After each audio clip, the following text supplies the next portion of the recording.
What do you get when you cross a know-it-all newspaper columnist with an awkward, unsophisticated everyman? Yeah. Well, I'm just not sure about that right now.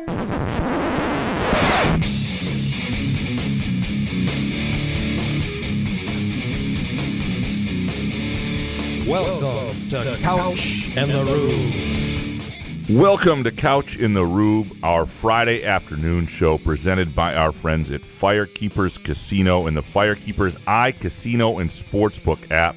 Download the app, bet the soccer, bet the NBA games, maybe jump on the Tigers bandwagon when there's value. And there might be this weekend some good games. Tarek Skubal on the mound Friday night. Or you can just swing on by to Dacey's Taproom and Sportsbook down off I-94 in Battle Creek and get the in-person sportsbook experience. Don't need to go to Vegas. It's less expensive. It's really cool, the vibe there. I'm telling you, if you've never done it, it's really fun to do. You should do it. Pick a weekend when there's some sports going on. You can enjoy the rest of the casino, the restaurants, everything else there as well. Jason, how you doing, brother?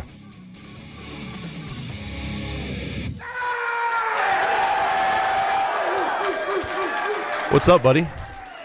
You know what that means, the Dan Campbell yell, right? Yeah. The Lions are going to win the Super Bowl this year, and you know why? My friend Jordan, Michigan fan Jordan, and his wife Sam welcomed a baby girl, 8 pounds, 15.6 ounces, after the show on Wednesday, so congrats to them. And they're going to win the Super Bowl because I feel like everything is aligned because I have quit drinking for 5 years, and Jordan has had a kid. So I feel like those two things needed to happen for the Lions. That was like the thing that we always talked about. If you quit drinking, I have a kid, the Lions win the Super Bowl. Okay. So 2025, get those tattoos ready because Jordan has a kid. Jordan and Sam have a child. And I don't know why they want to have a child, but congrats to them. And props to Sam. 8 pounds and 15 ounces is no joke. That's a lot of work. 15.6, which is wild. Like, did they not want her to be 9 pounds? I think that's pretty so. much, you might as well just say 9 pounds. 20 inches long? I'm like, my God. You're destined to look like me if you're born at 9 pounds. Don't curse this child by saying that. No. I was born a beautiful baby girl. I was like 6 pounds something. So most my skin was like too big for my body. I was like baggy in it. So not, I filled out obviously. But you were a late bloomer. Yeah. So is today 5 years exactly on the quit drinking? Well, my birthday was 5 years. Okay. So it's been a little bit over 5 years. But I figured those two things because we're sitting there like, man, what needs to happen for this to, Congrats. I think the football gods said if Jason quits drinking and Jordan Magala has a child, and the Lions will win the Super Bowl. So Jordan lived up to his end, so I look forward to celebrating a Super Bowl. But congrats to those two. I love you guys. And you know what this means. If they do win the Super Bowl, first of all, congrats to Jordan and Sam. Yeah. If they do win the Super Bowl, Jordan and Sam have to have a kid every year to keep it going. I think Jordan's down with that. It was really wild because his wife Sam is like me, didn't really want to be pregnant. I mean, of course, loves her child, but I totally sympathize with her throughout the whole pregnancy because she's just like, I can't drink, I can't have any fun, things suck, and I just want this thing to be over with. At least she's being real and honest about it. Did she want to have kids? I believe so, yeah. Okay, good. Not as much as Jordan wanted to. If I can speak out of school, I don't know if that you did speak out of school. Right. Yeah. But no, it's understandable, right? You come together, you want to have a child with someone else. Maybe someone isn't down with it, but, But hey, I mean, that's 9 months you have to sit there with a child inside of you. You can't have any fun. You got to do all this other extracurricular shit. Let's say being healthy, Let's say you and Therese were at different points in your life, and Therese decided she wanted to have a child. What would happen? What would your reaction be? How old are we? You're both, you're in your mid-30s, both of you. No. Absolutely not. No, would you tell her no? Like no. Well, I mean, she would. I don't. Yeah. I mean, I told her I think it was on our first date that I wasn't getting married or having a child. So I was pretty upfront and honest with her. It's a little too first date honest there, by the way. I mean, it was second date. Okay, it was third. I don't know. She'll tell the truth. I think it maybe was the first date. But why not? I was with you on your second date. I don't think it was your second date, by the way. That's when she had to hold you up and help you pee. That I don't know what date that was. All right, why do we have to relive the whole past? You want to talk about my 72 days in jail? You can do that. Well, you do too. Have some prison Groovy Donut Twitter questions on your time in prison, so we are going to get there. County jail, asshole. Yeah, get it straight. Come on, we're trying to celebrate a baby here. Jordan and Sam's baby. Don't bring up old shit. It's ridiculous. We're trying to celebrate. But to answer your question, this whole show is about bringing up old shit. I mean, Therese is so, I don't know. She's such a beautiful human being that I would have loved to sired a child, as you would say, yes, with her. But I life is too fun without the child for me. It never was in my plan, so I'm okay with not totally okay with that. The marriage thing I bended on because I found a wonderful person in my life. But why ruin it with a child? Other people can have the children and be good parents. I just know I wouldn't. I'd be an okay parent, but I don't know. I think you'd be a good parent. I think you'd be a good dad. I think you would. I think you underrate yourself. I would try, but I'd rather have a dog. Fair enough. You know, dogs and animals. I enjoy animals, but leave that to the other people. Well, before we got some, I think it's going to be a good show. I really like the selection of Groovy Donut Twitter questions and Blue Sky questions and email questions and all the questions. Alan Haller questions.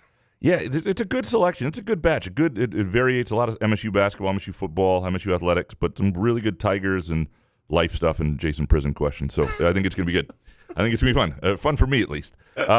Before we get to the Groovy Donut Twitter questions, as we do every Friday or end of week show, what we are betting this weekend, presented by our friends at Firekeepers and the Firekeepers iCasino and Sportsbook app. Are you betting anything this weekend? I am going to lay a little bit low. I got to say, I have not bet on the Tigers yet this season. I've just enjoyed that aspect of it. Golf, I have the truest. I got a top 40 bet. Those guys are. Thankfully, there's no cut, so maybe there's a hope over the weekend. But I got to say, I'm going to lay a little low. The weekend's supposed to be nice. You have the TV out there with the Tigers on, and maybe do some the Knicks game on Saturday. Maybe I might bet on the Knicks game. I forgot about the Knicks game tomorrow. Which way are you betting? I have no idea. I don't watch the NBA, so I would just do a single game parlay.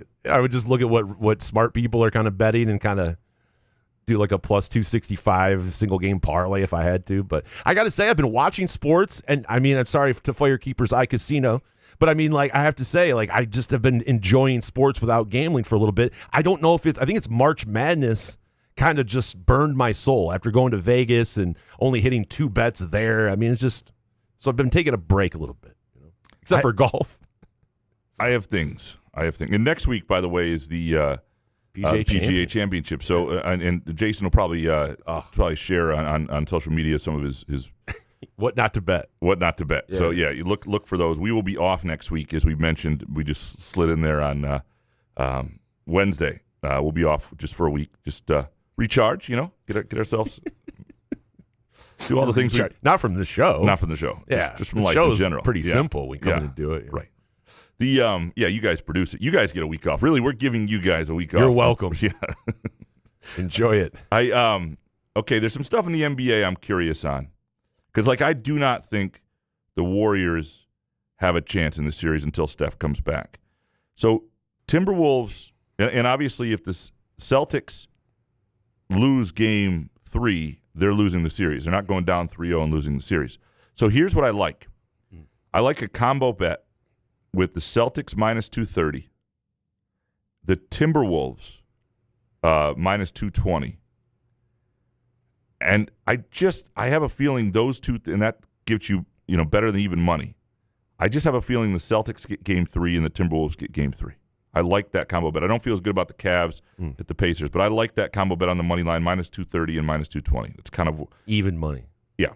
Let me ask you about the Stephen Curry injury, because I was asking Treese about it, because we were watching one of the games. Steph Curry is out for pretty much the whole series with a hamstring strain. Yeah. I immediately went on this rant about Isaiah Thomas, 88, game 6, dropping 25 points. I actually pulled up the YouTube video to show. Yeah. I'm just saying, are these guys, I know this isn't my NBA anymore, and I'm an old school guy, but how do you feel? I mean, really, a hamstring? Hamstring's totally different. So the hamstring, you have to think more about the 1990 finals. Magic pulls a hamstring, he's done. You remember that? He was like game 1, Magic. Or game 2, Magic. But that's 1990. That's the same deal. 40 years ago. We have so much more He's lucky it's grade 1. You cannot rush it. With technology, soccer players are out forever. No, hamstrings the medical are the worst. advancements, we can't get to shoot him up with something. And he's sitting there going wow, it's just one of those injuries. By the way, great explanation for your injury. It's just one of those injuries where it's just, it feels better, but then I'm not ready. I just don't know. I mean, what a good explanation. I'm just saying, it's at the end of your career, Steph Curry. What happens? You sit there and you play. You don't want to tear hamstring. You don't want surgery. You do not rush back. Take 2 days in between games. He won't. I mean, game 4 or whatever isn't for another 2 weeks. I mean, it's not. That's every other day. I'm just an old school fan that says these guys need to nut up sometimes. I mean, you're at the end of your career, so then retire. I mean, who cares? What else do you have to play for? Yeah, you have a good chance. What they have to hope is that they can get him back. That they can pull one game off somehow. in Golden State. They have to hope they can get to like Game 6, and then they have to hope Draymond doesn't get kicked out. Yeah, they're not going to. Is Tom going to get a hold of him again? They're not going to win the series, No. and they might have not anyway. But the timing was obviously pretty bad. I had to show her though that Isaiah Thomas. I love showing Bad Boys clips. Incredible. Ankles are different than hamstrings. I understand. I liked Man City too. Saturday morning -2 at Southampton. I also like them on the money line. You can throw that in at -555 with every parlay you throw around. -555. Well, you got to throw it around on like three. The Harry teamers. Gagnon rattlesnake. Yeah.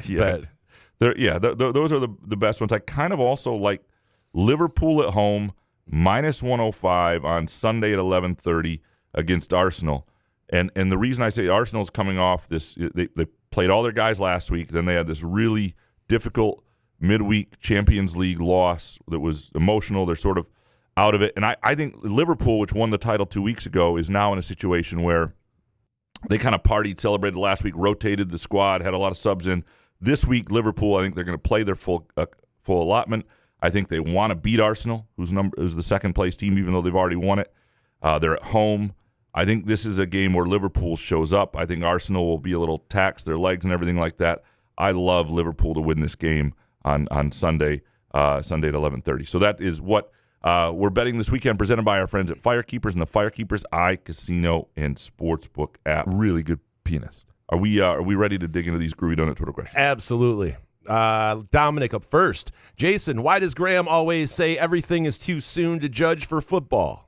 We've been asked since the pod started. We demand a new OC for D'Antonio, and he gave us 36-5. We bitched about Tuck, and he needed his own guys. Now he's a Smith apologist. When can we be pissed? You can be whatever you want to be. You can be pissed. I'm not telling you how to feel. I don't think I do. I try not to tell you how to feel. I would not. I doubt that you tell Dominic how to feel. I certainly wouldn't tell you how to feel, Dominic. You know that. I think I think Smith's a good coach, and I think he's had one season, and he came into a shit situation. And yeah, shit is shit. It's not. Things are not great at MSU football and haven't been for a while, dating back to the end of the D'Antonio era, right? And there was a one-season blip, and there was a moment of juice under Mel Tucker, and that was lost, and then things ended horribly. And I just think, and I think what's created even more of the angst is what's happened around Michigan winning a national title, the number of Big Ten championships there, Ohio State's state of things, the fears about NIL money. I get why everybody feels the way they do. I just don't know how much of this is on Smith. Was he great last year with that staff? Was that a promising season? Was that a performance against Michigan that seemed like he was up to it? No, 100% not. But I still think he's a really good coach. And I don't know, and I think it would just be a shame for Michigan State not to put everything into giving him a chance to make this work. That's what I'm saying. So you can be pissed right now. Shit is shit. You shit is shit. But you won't. But if there's if things go well early, things will turn quickly. People will be excited. It's the same thing as happened. Think about the 2021 season. There was zero juice going into that season. Zero juice. I remember how few people read the Mel Tucker profile I did that offseason. Like, no, you guys didn't give a crap. And then it's not that you didn't give a crap, but they were apathetic. And then Kenneth Walker bust out for 75 yards against Northwestern. Then the Miami game happens, which Dominic was at, by the way. I still remember his video yelling in the stands. And all of a sudden, everybody's on board. If the same thing were to happen here and Michigan State were to wind up going to USC and having a good win on the road in California in late September, people would be – it's just going to take that. And so, but you got to give a guy into his second season before you decide how you're going to feel about him. That would be my only thought. Yeah, we don't have enough time for all of that. Next one from Dominic Graham. The rumblings about Alan Haller nixing Urban Meyer before it could get legs can be debated. Why isn't there some journalism about this? How real was it? Who did he meet with? What in the fucking Matt Mancarini do you people do all day? I don't know how far it came. What I do know is Alan Haller was not interested in it. And that, and was clear about that.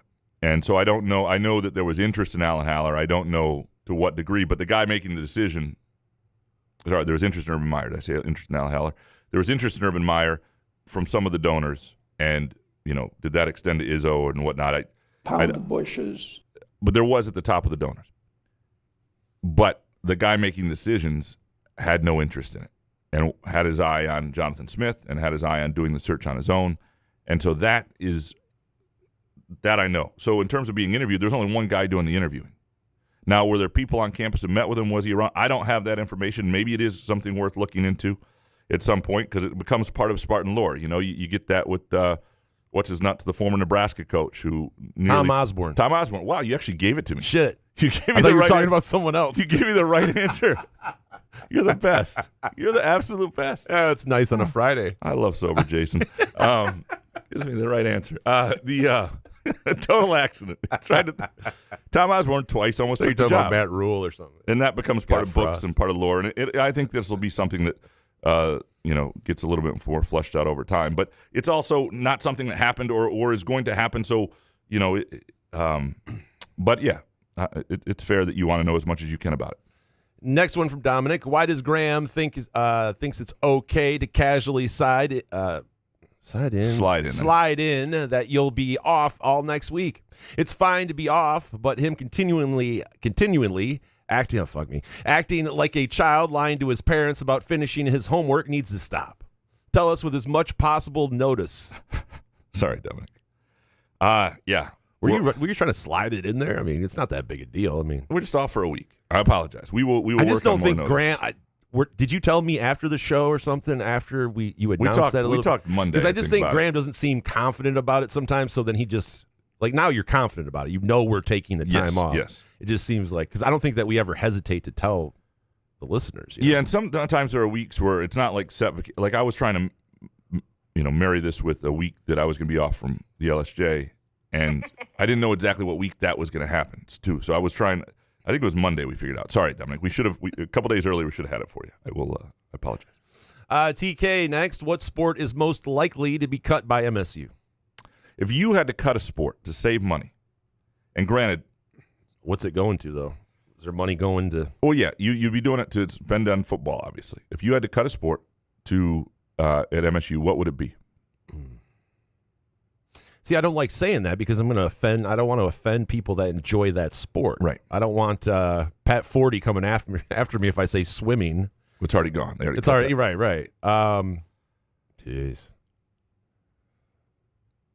I think the sport that's most likely to be cut, and this is only what you have to also realize is certain sports cost more than others, right? And and certain sports won at the right time. Like first of all, soccer does well. There's a big audience for it, and those two sports win. The women have won a ton recently. You want me to say field hockey, don't you? I'm not going to get me in trouble. Is I'm that not going to say field hockey.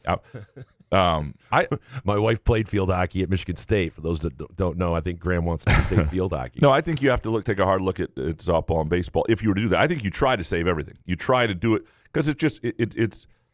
I was going to say baseball, but then you wrote the column about the kid coming back. There's a rich, right. Yeah, there's an opportunity for $1 million to go to where or something. 500,000. 500,000, and he's coming back to Michigan State. So I don't know. People care. Vanderbilt. Yeah, no. I think there is a rich history to some degree of baseball and at Michigan State, and baseball and softball would obviously be paired. And there are, but those are sports that cost a certain amount that aren't necessarily cheap. Not the most expensive sports, but they're not cheap either. And in Michigan State, it's just a tough place to win. In the schedule for I don't think the Big Ten. I don't think college baseball and college softball are serious about college baseball and college softball succeeding throughout the country based on the schedule they put in place. Right. And if you're not going to be serious about it and you had to do something, that would be the way I looked. And these would be really hard decisions. I would not want to do this. This is not something you do unless you get to a really dire point where it has to happen. It just does not. What dire point would that? I mean, what would it take? Well, you have to look at you look at the finances, and I haven't looked lately at what it costs to do a baseball and softball season.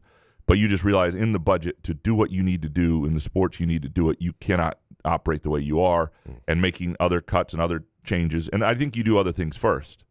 And because ideally you would have a baseball and softball program that were relevant and interesting. And I think there is interest. And in softball, especially as a sport in this country, college softball, that people get really behind it. Michigan State just hasn't been good in forever.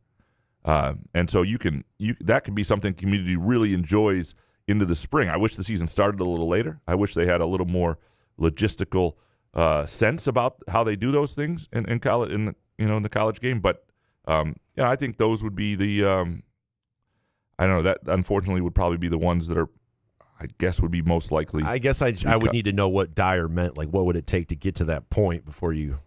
Yeah, just that the budget doesn't add up, and you cannot do what you need to do elsewhere in terms of rev share and everything else if you keep every sport. That's what it would be. Roger Pepper next, a lifetime Spartan and alumni living in Washington State. I listen to your show and love it. The buzz in the Northwest when it happened was that Jonathan Smith was a brilliant hire, and Oregon State was extremely disappointed to lose him. He will make us great again. He can coach.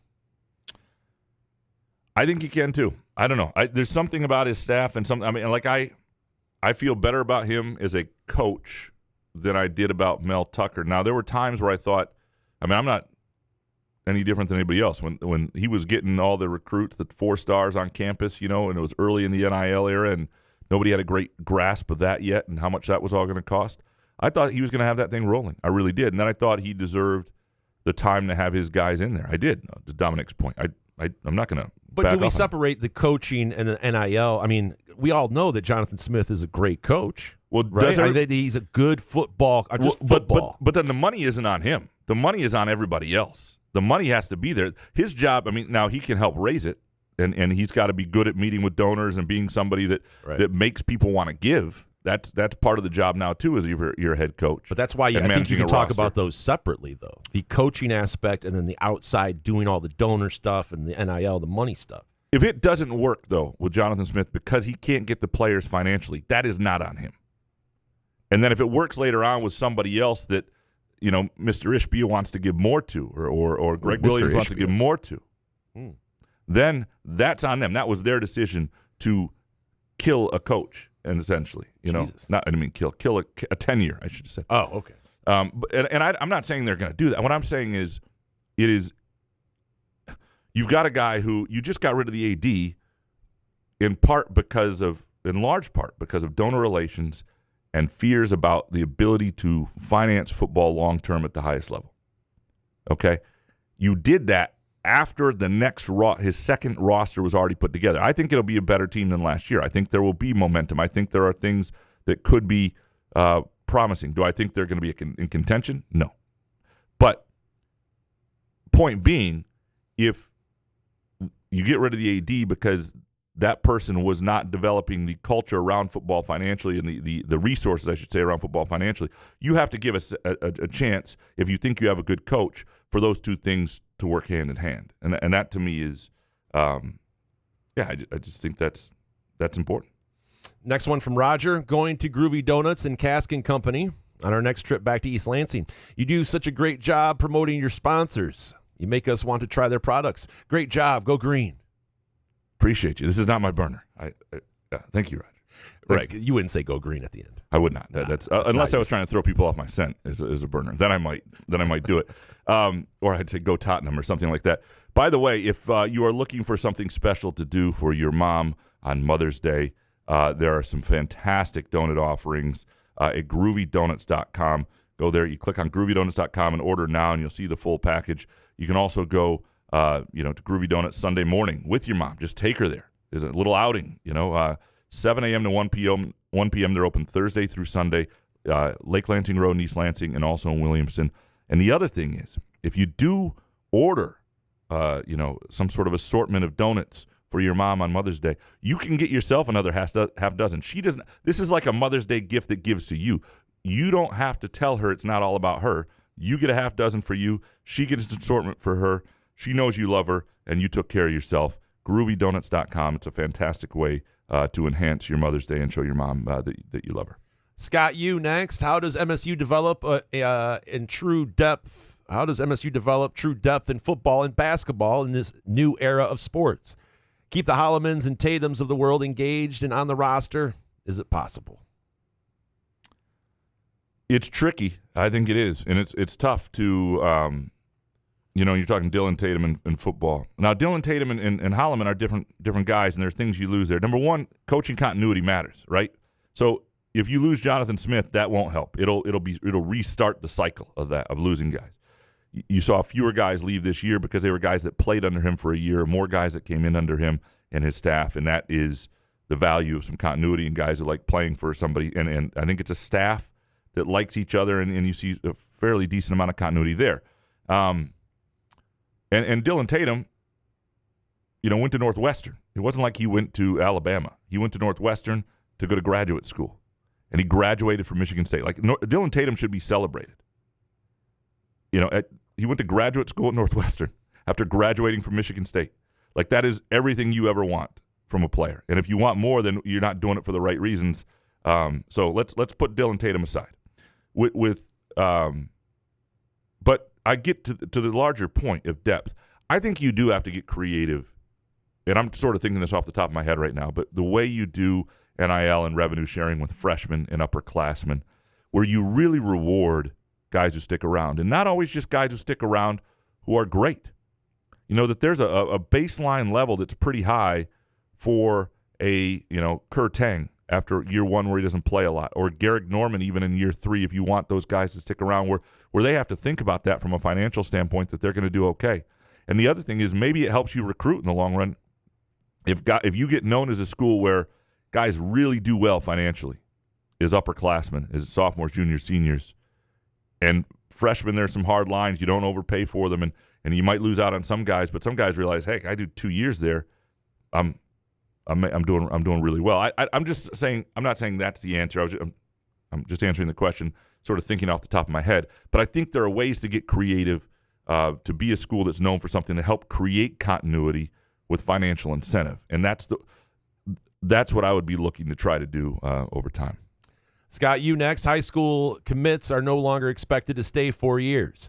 At a program like MSU, is the new expectation 2 years, a developmental year or two, and if not a starter for year three transfer, i.e. Booker and Normand. Yeah, I mean, the expectation is different, obviously, and if somebody doesn't feel like they're like, if Garrick Norman saw himself as a starter next year, he would have stuck around. I think if Booker knew he was going to be the guy next year, he would have, part of it is going into year three, they didn't even know, and it didn't look like this was the best place, and Booker had some struggles. So that, again, those are different situations. It is different, and it sucks, and it's harder to get guys who are going to stick around for all 4 years. You got to constantly re-recruit them, and I would, I would be careful on who I recruited. I would consider the parents, of course, because I want, like when I wanted to transfer after, a couple months at Columbia College Chicago, when I had gone there, thought about coming back home or going somewhere else in Michigan. Were you going to announce it? You're transferring? Back then, it was we're talking 99, so no, not nothing really to transfer down. I mean, on my AOL, I could have dialed in on AOL, dial up and send an email, blast email or something. Yeah, I could have put it in a message board in AOL chat room. But so I and my dad basically said, the hell you are. I had a parent who was like, you wanted to do this, you're going to see it out and see how it works. You got to find parents like that too. You got to recruit the parent and the kid. You got to be a little more careful when you're going in. You can't get, too big on shiny stuff just because a player looks like he's an amazing player. If he's a head case or his folks are head cases and you think it's going to be really hard for that kid to be part of your program more than year to year, then maybe you don't take that kid. Maybe you don't go after that kid. I think those are all things that have to be But what if you told your dad that there's $1 million involved? Your dad would have said, okay, I could do that. Get out of here. Well, that's a different part of things. And again, this goes back to the first question, though. You have to get creative in terms of how you incentivize guys sticking around. I think that's the key.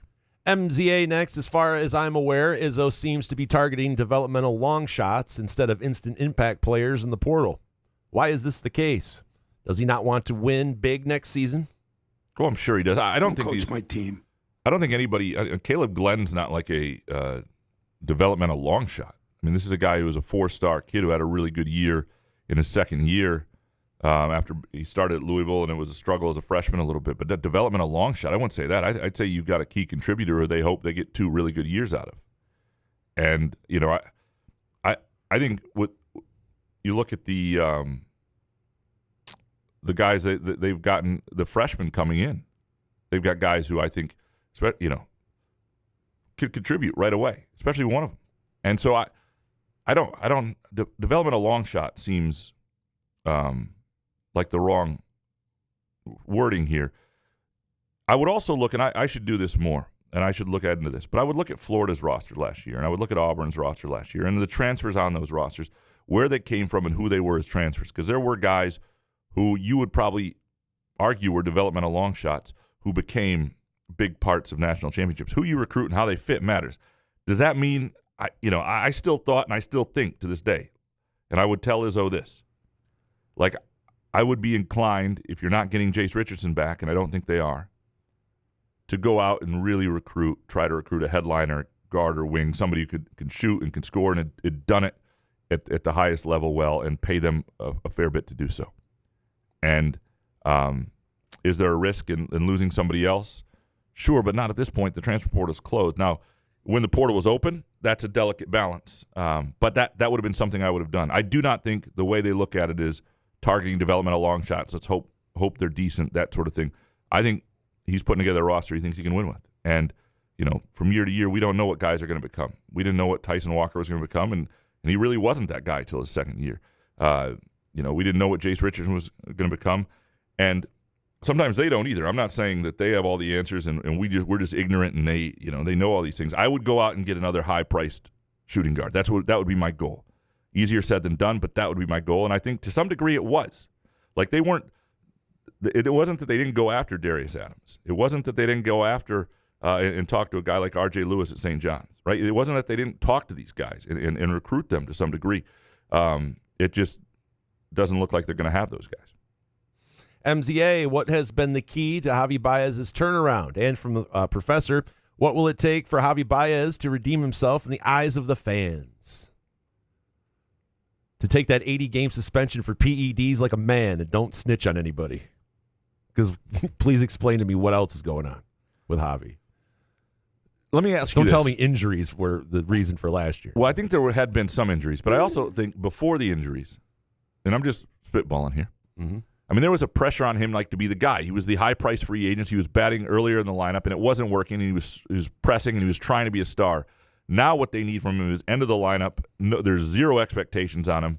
He does have some skill, and he's not swinging at everything the same way, and he's a talented guy who's still from time to time, there's that bat where he just it's not great closes his eyes and swings 3 times, the old Javi. You see what old Javi looked like, It redeem himself in the eyes of the fans. To me, it's to keep doing this, and then he's a big playoff contributor. Just keep playing well. Yeah. People will forget about it. And if he has a moment in a key playoff series, that'll do it. That'll do it. If they win a playoff series in part because of Javi Baez, people will forgive him, and they should in this sense. The Tigers were never going to be good in Javi Baez's early years because the roster sucked around him. And now that he's playing well, the roster is good around him. So those two things coincide anyway. It's a non-salary cap sport. Javi Baez's contract is not preventing the Tigers from doing anything else. If it is, it's only because of Chris Ilitch. It's not because of anything else. So to me, Javi Baez is, there shouldn't be ill will to Javi Baez in that sense. MZA, if you were to place an updated over-under on the Tigers' regular season wins, where would it be? What would you put it at? What did you get it at the beginning? 83.5. So I would go, 94? 94.5? Yeah, I don't. My guess is, and I don't know if there any sports books have the Justin ones up right now. Sometimes they do those things, and I should look around. But offshore? No. Usually you'll see it from place to place. I don't know if Firekeepers will have it, but I think you'll see it from place to place. I would say maybe a little under that, 91.5, 92.5. And I would be. But what juice am I paying on that, though? No, I think it's even money. Really? Yeah. That's I guess where it is. That's my guess. Have to jump on that then. Yeah. Steve, does the Tigers' wild early run end and how? Javi spills his PEDs and somehow he gets into other guys' stuff and then everybody gets suspended. I mean, I hope not. It would be injuries that would do it. Of course, yeah. Pitching injuries. But I just don't want to think about that. Yeah. Come on, Steve. Fuck, man. Everything's great. Everything's fun right now. Alex Mayer, if you were an odds maker, what would you set as the team's over-under for sacks for MSU this fall? All right, I'm going to need some Hoff for one second. Come on. I am the passenger. Peacock. And I ride. I ride through the city's backside. Come on. I see the stars come out of the sky. Yeah, they're bright in the hollow sky. It looks so good tonight. By the way, while you're still looking, get sorry. well soon, Hoff. David Hasselhoff was photographed in an airport using a wheelchair. Someone had to wheel him around. And That's not. everybody's cool saying, "Oh, that's not good. It's not good for David Hasselhoff." But that was like NewYorkPost.com, so can't really believe it. Madeline Kenny works for New York Post, so she's truthful. Even she'd be honest. It's a rag, Come on. Okay, sacks was 19 last year, which is not good. I think if you were setting over under to be reasonable, I think you'd set it at an average of 2 a game. So you'd probably set it at like 24, something like that. And I would, that's the area that I think is probably I'm the least confident in this team. So I don't know what I would take, but I would. So the under. That's a pretty bad number. So I understand, but I don't know that I would take the under. I mean, you got to be pretty bad to hit under 24, like they were last year in that department. So yeah. Alex Mayer next. It's trade deadline time, and the Tigers are still in first place. Who or what are you looking to add to the team? A fear bat, right? I mean, that's what it is. If you Parker Meadows coming back? Yeah, I don't know that I would mess a whole lot with anything unless you can get a truly. Now, you do have parts and depth and good prospects, and you're in a position where if there's a trade to be had for a middle of the line order bat that just changes who you are a little bit, that I would do it. I'm just saying the other thing is you look at the run. It'll be interesting to see what the run differential is at that point, because right now it's like 83 runs, and it's leading all of baseball. That said, they just played the Rockies for. By the way, why are we not betting against the Rockies and White Sox every game? Oh my God, I'm sitting there going like, man, this looks like no offense to the Lugnuts, but it looks like a Lugnuts game for the Rockies, like they're playing. Yeah, what the fuck, man? No, our old friend Chris. 9 wins. Chris at Pure Options he's a Rockies fan. He was like, bet against the Rockies every game this year, and we should have been doing that because they're incredibly bad. But so what does the run differential look like? And I do wonder if that's what I would look at, a fear bat. What else do you need? Your pitching staff is stacked. It's deep. You got a great bullpen. We have a fear bat. It's Javi Baez. What the? Come on, it's at over 300. Yeah, I don't know, man. But I wouldn't do anything like just to do something. Like I would if see where your needs are. But if Montero pitched. I mean, I know it was the Rockies, but still. Yeah. My God. Make your move, get a fear bat. Jebediah, is this the best Tigers team since 1984? Too early to say that. We're a month in. 84 started off, 35-4, something like that, 34-5 to start the season. And then we played 500 I just have 36-5 in my head. That's D'Antonio, yeah, think, right? D'Antonio was out to beat the Tigers. That was his whole deal. And there have been some other great – it's different than some of the great Tigers teams of the previous generation because – those teams were like station-to-station baseball, but unbelievable talent. And they had a couple pitching staffs that were incredible. I still think, was it 2012, 13, 11? Right in that range, there was a team that is probably better. But this is the most fun team in a while. Probably the most fun team since 2006. I mean, 2012 was what Miggy's Triple Crown year. Yeah. So that was wild. That was fun. Yeah. Jebediah, if the next MSU AD bans Johnny Spirit from campus, do you guys think Solari will finally start enjoying his job? Do you think Johnny Spirit with no makeup would blend in at a bowling alley like just a normal chill dude? I do not. Graham. Anything that brings less of Johnny Spirit will help Chris Solari's blood pressure. Obviously, yeah. Did Johnny Spirit kill a guy? I don't. I don't understand the. He's annoying. He's angst. annoying. I get it. He's annoying, and he kind of puts himself in situations that nobody wants him there. He's got to be part of the Spartan Walk. He's got to be I get it. I mean, I get it. I don't want to fight the man like Solari does. Like that. One of my dreams is to see Solari fight Johnny Spirit with makeup on. Yes. Would Solari put makeup on a football Saturday in front of everybody? Dude, we could raise so much money. Oh my God! How do we talk to Johnny Spirit? Cage match. I like it. Has anybody had Johnny Spirit on their podcast? Could we get him on? I'd just like an explanation. Is he crazy like when he talks to you? Like, I've only seen him in person at games to where he looks like he's annoying people. Yeah. But I've never heard him like, why does Spiro ever have him on?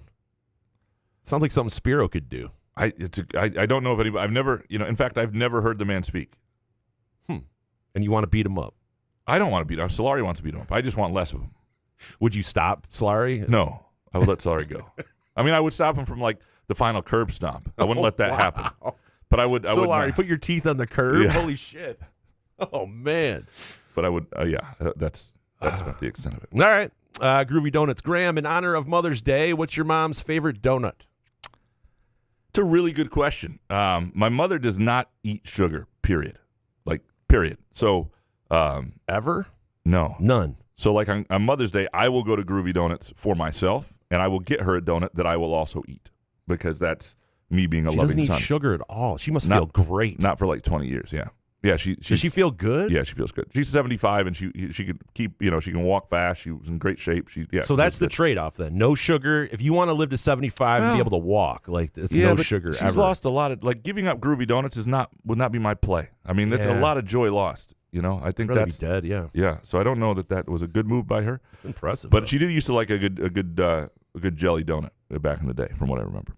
Scotty Green's El Camino. Jason, you are stranded in the ocean with Couch, but you only have one life vest. How long before you decide he has to go, and what are your last words to him as he drowns like Jack from Titanic? Well, he's in excellent peak physical condition, so he should be able to wade in the water while I feel like we could figure it out to where we switch. Like I give you the life vest and I tread water. Like I would try to figure out everything I could because I don't hate Couch. We bust balls, but I don't want him to die. I mean, I'd feel terrible, and he has more to live for, I think, than I do. So I'd just probably give him the life vest, and just be like, all right, man. Well, it's been real. It's very. But I think we would try to figure it out. We would totally figure it out for the end. Well, I don't know if we would, but. We would figure. Well, first of all, like the sports book of 2009. It probably was a terrible idea, and I drowned. And then you go, no. One of the things that pisses me off about the film Titanic, and I was actually talking about this last night. Were with you? my softball team? Yeah, I'm fun to hang out with. But like, and I forget how this conversation came up. I didn't bring this up, but like, man, was not done enough by the people who were in the water from the Titanic. Was the elementary backstroke. Do you know the elementary backstroke? I do. I do know how to swim. The like up out squeeze. It's just like it's very simple. Like if you're ever trapped in a massive body of water, treading water is actually harder than the elementary backstroke. You just lay on your back. You're not flailing your arms. You're not kicking. It's just up out squeeze, and you can go forever. And yeah, but in perfect water and conditions. I'm not saying it would have been easy for but Jack sitting there at the edge of that door that he didn't try to get on as well with Rose, and like just standing there and freezing, like. Get some blood flowing. Try to up out squeeze in elementary backstroke it out to the lifeboats. And so the movie was already 3 hours. He does that, and then we're going on like five hours. It's a different. I'm glad that you guys were breaking that down during the game. Did you guys win? We did not. We got moved up to the top division, so we got got beat softball bros there. 11-1. A lot of softball bros. We didn't play well either. It could have been like 8-4 if we played better, but we had some fun. We'll be okay this year. 11-1 we lost. Yeah, it was not. Do you think you're gonna be talking shit this year though? Like with a softball, I don't blame you, by the way, because I hate those guys. I don't think I will talk shit because, like, unless they talk shit to us. If they bring it on, I will talk shit. Like, we wear LSJ shirts, so we sort of represent the LSJ, too. I don't want to be a total dick out there. But if you're a douche as a softball bro, you don't get to hit because I'm the pitcher. I will walk you. You get to go to second base, and if you're a guy on a walk, I will walk your ass all day. We're losing anyway. You won't get any fun. We just won't play you. You basically don't get to hit. So that would be my message to top division softball douche bro. Do not be a douche. Do not be a dick. We will take my ball and go home. Yeah. You guys have fun. I'm out of here. That is a story almost worth telling, but told anyway, presented by our friends at Midtown Brewing Company. A fantastic place to take mom on Sunday for mimosas and brunch at Midtown Brewing Company in downtown Lansing. I have done this before. And would do this if my mom wasn't on visiting my sister this weekend in Indianapolis, would do this again. It is a fantastic experience on Sunday at Midtown Brewing Company in downtown Lansing. Professor, what's the best part and the worst part of the podcast gig? I'm curious what you say here. Oh, me? The best part is when we do the live shows, like hearing from the listeners and people that love the podcast. I think that's what keeps you and I going. You said you hated the live shows and the listeners. Well, I'm just kidding.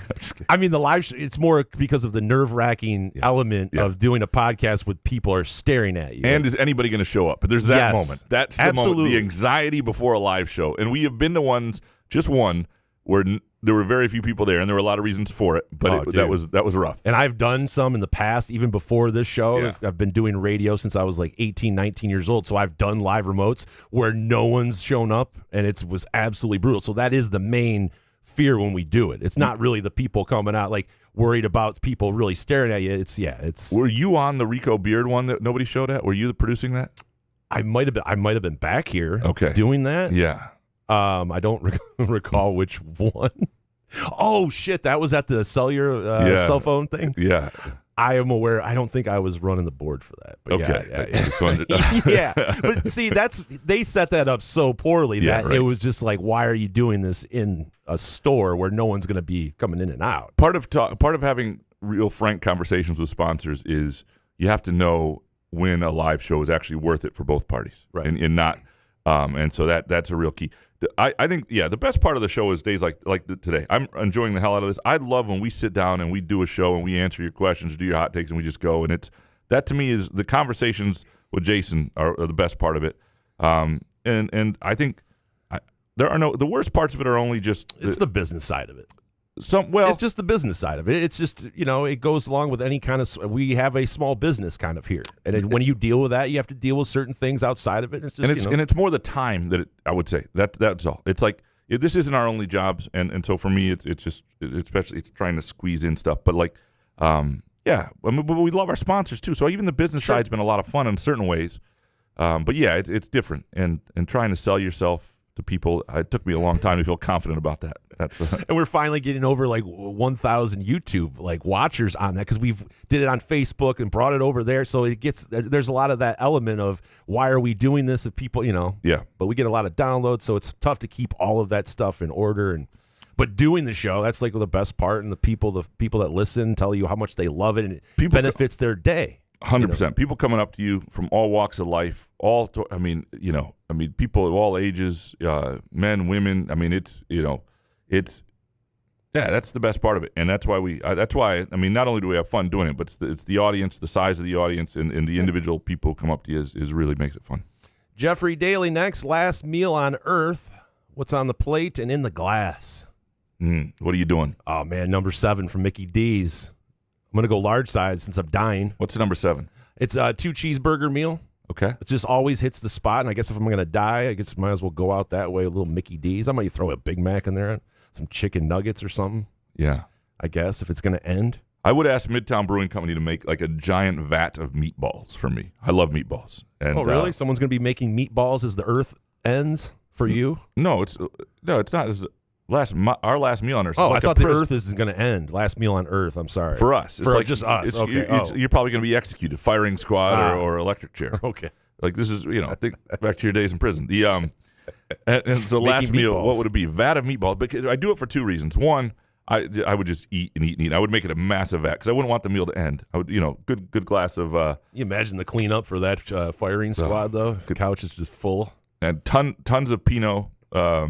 No, actually, I'd go with a red wine. I'd go with a cab, tons of red wine. And so I'd want to be hammered and hoping that I ate so much. You just explode. That I die. That winds up being what kills me. Because if you wanted to kill me, you would either put, just unlimited groovy donuts in front of me or unlimited meatballs. And I would just eat myself So to you'd death. rather, instead of getting executed by a firing squad, you'd rather just eat yourself to death? That Correct. sounds even, I don't know, I'd rather be shot. Nah, just make it meatballs. Carolee, next. What's Jason's story behind him taking money from his dad the day Princess Diana died? Yes. Well, it wasn't the day she died. I think, it was obviously, basically, I think I told the story a little bit where my dad, we're talking about disappointing our fathers, and I was telling a story when I was 16, and I had my driver's license. My dad had me run an errand. He said, hey, stop by and give me some money out of the ATM, gave me his PIN code. And so I took it up there, and I was like, oh, man, I could, if I just grab this, I could, take out $100, and would he even know? And, of course, I did that, being the little 16-year-old POS that I was. And, he ended up finding out, but it was like one of those things where it was like he didn't find out right away, but, he knew of it. And I just remember Princess Diana kind of, she died in that whole thing. And I was like, oh, man, because it was coming that Monday. And I think she died on the weekend or something. We were somewhere. Sorry, Princess Diana was involved somehow, but I don't know why I decided to tell that part of it, but yeah, embarrassing all around. I know it's just a terrible thing to do as a kid because my dad, like I said, my dad did give me like $3-4 a day for, back in 1993 or whatever. It's good money. No, it wasn't great money, but I mean, we would keep our money instead of going to lunch, and we would go out after, and I was like, oh man, I want. There was this James Brown band CD, like a double CD set I wanted. It was like $60. I was like, oh, I could get that. I could get this. So it was just, I was getting a like shitty thing to do. $2 a week in allowance back then. It sucked. My mom was cheap as hell, and I used to have to. I mean, it was enough to go to like Cruisers or JT Burpees, if people remember those burger places, and get you get a whole meal back then. So like a hot and out priced place. Oh yeah, you could really stretch it. Or I'd go up to Connie's Corner, the little convenience store, and I could get Fritos and Kick and like some. But was this when you were 16? Oh, not 16. No, see, I was 16. Okay, and I was driving, and I was like, I was thinking all of the possibilities I could do if I just had a couple bucks in my pocket. We'd go to all those 18 and under clubs when I was like on Friday nights, so I needed some money. So it was just stupid, dumb kid stuff. That is a story we're telling, again, presented by our friends at Midtown Brewing Company. And one of the cool things they have, they're always updating and doing fun things on their menu. And like they have a grilled cheese club special this week that is just looks incredible and comes with great choice sides. And like they have something for everybody. The menu's always adapting. They have an unbelievable chef who I think really enjoys their work, and I think you will too. Again, go to Midtown Brewing Company in downtown Lansing. DMB to both host. Based on what you know of the Michigan criminal enterprise, what penalty would you impose on Connor Stallions if you were the NCAA? What penalty would you? Death. Welcome to the blue wall. I would coach in the NCAA ever again, ever. 10-year show cause, which basically puts a decade out of it, would be mine. For Connor Stallions himself, it would be like a 10-year show cause because you're the guy at the center. You're the guy who did it. And you've been pretty flippant about the whole damn thing too. To me, if I I'm not talking about the other coaches and the other people and what people knew, but you're the guy. So I would say a 10-year show cause. Corey Ostrom, can Dominic and Matt C host the show next week since you guys think it's okay to flippantly take time off? Flippantly, making 2 appearances in a row in the sentences. You saw it. That's why you said it. That might be why I said it. I mean, maybe I looked down. Yeah, okay. It's sunk into my head. Because you said flippantly, and I looked down at the next question. I'm like, Graham just saw that. Yeah, okay. I wouldn't let them do it because people would go, well, when we get back, they'd be like, well, fuck this. We want Dominic and Matt C. 100%. We'd be Wally pipped. Right. That's the fear. You never do that. You have people host your show. If you do have to take a sabbatical, they have to be way worse than you. If we ever ask you to host our show, it's because we think you suck. Corey Ostrom, why is the Blue Wall media and national writers trying to gaslight us into believing Santa Ono is leaving for any other reason than the trouble coming? The timing is revealing. Yeah, I mean, there's got to be other stuff within the university, and I haven't read everything. I know there's stuff out there. He's had a statement on it. There's been some reporting on it, so I don't want to speak out of like just ignorance here. That's what I do, even though that's what I do with most things. Not talking about this. No. But there's just so much more to Michigan than athletics, and so my guess is it's something else within the university. Okay. Well, no, just look at the budget. I mean, look at how much is. I mean, Michigan athletics is a huge thing, but like there's a ton of stuff there that is. And presidents get pushed out or leave for all sorts of reasons, and athletics is usually not that big a part of it. Matt C., why does the MSU media keep trying to push a narrative Spartan fans should be grateful we kept some of our players from entering the portal? That is like me asking to get credit for taking care of my kids. I'm supposed to. It's not an accomplishment. Good Chris Rock reference from... I take care of my kids.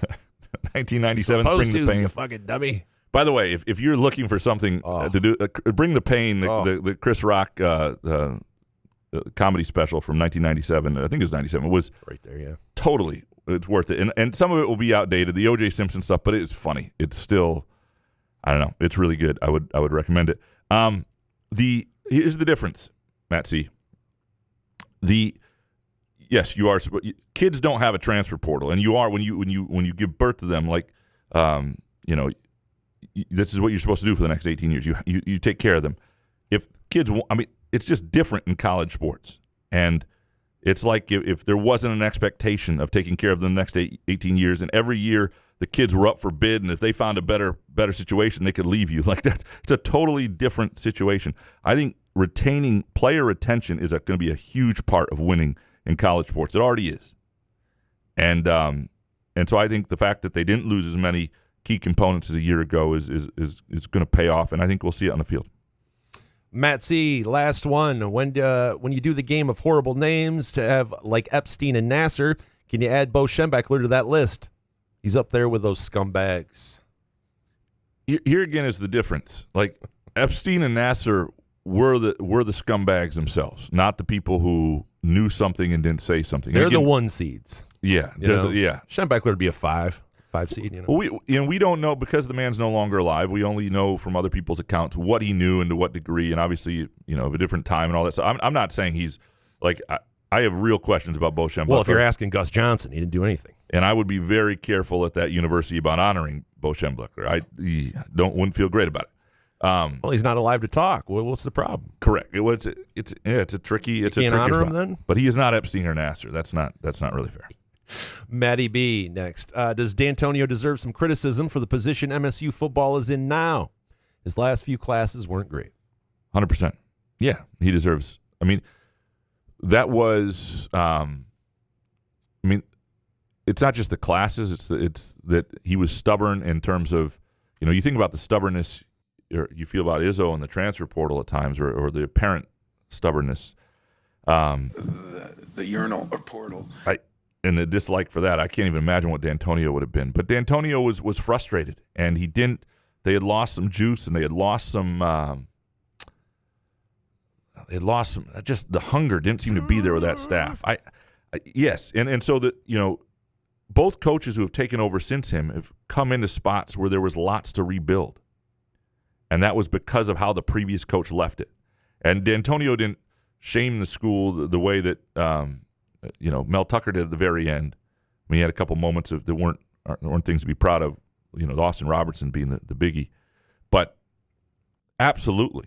I mean, part of the downfall of the program is the shape he left it in, and the fact that the program had to be resurrected from him.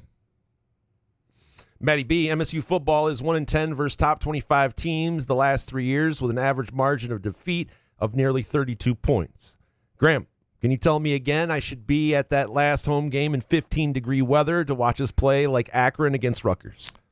You don't have to, because one of Alan Haller's parting gifts was to put that game at Ford Field. So he took care of it for you. I'm not, again, it's the chicken and the egg argument, right? It's the whatever. I mean, it's at some point support matters in building a program, but a program also has to be worthy of support. And how does that all come together? All I know is if I'm a recruit and I look at that crowd, or if I'm a player who's got to decide whether I want to stick around and it feels like these people aren't with us, that would impact me to some degree, or I would feel like, so just keep that in mind when you're thinking about everybody doing their part if you want a program that's winning.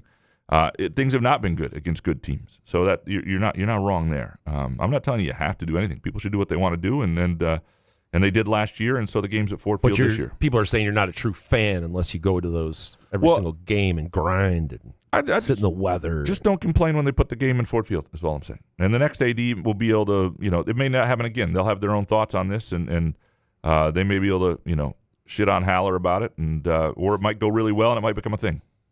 Chris Eastlick, at what point do you just say no thanks if you're a UNC football fan? Not talking about this. No. No. Well, apparently his girlfriend Jordan, Belichick's girlfriend, is back allowed in UNC football facilities, but there was reporting that they were no longer going to allow her. This is weird, man. I would not be. Pablo Torre was breaking news today about that. But yeah, then the UNC came out and said that she's allowed to be there, but I would not feel great about that. Now, UNC, why not? What else are you going to do? What are you talking about? There's a lot of things going on at North Carolina football that would. Man in his mid-70s. Yeah. But you have an opportunity to be seen nationally as like a viable college football team now. Who cares? Fair. So you got to deal with his girlfriend? I don't know. But yeah, you're right. As a fan, it's not like you're going to have to deal with it as much as the people inside of the program. If they win, it will not matter.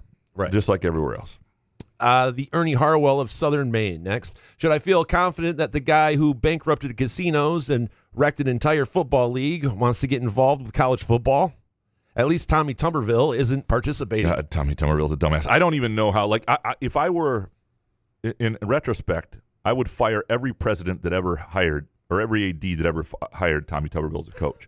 I don't know how you didn't interview him and see through that shit. You should not should not be an athletics. Is it possible he lost his tit though after a certain age? Maybe he wasn't always this way. I don't know. Do you remember him yelling at students at one point? He was leaving when he was at Cincinnati. Students were booing at the end when it wasn't good, and he was yelling at them to get a fucking job or whatever. The guy was always an ass. But the problem I have with him, I don't think he's that bright. Like James Franklin a little bit.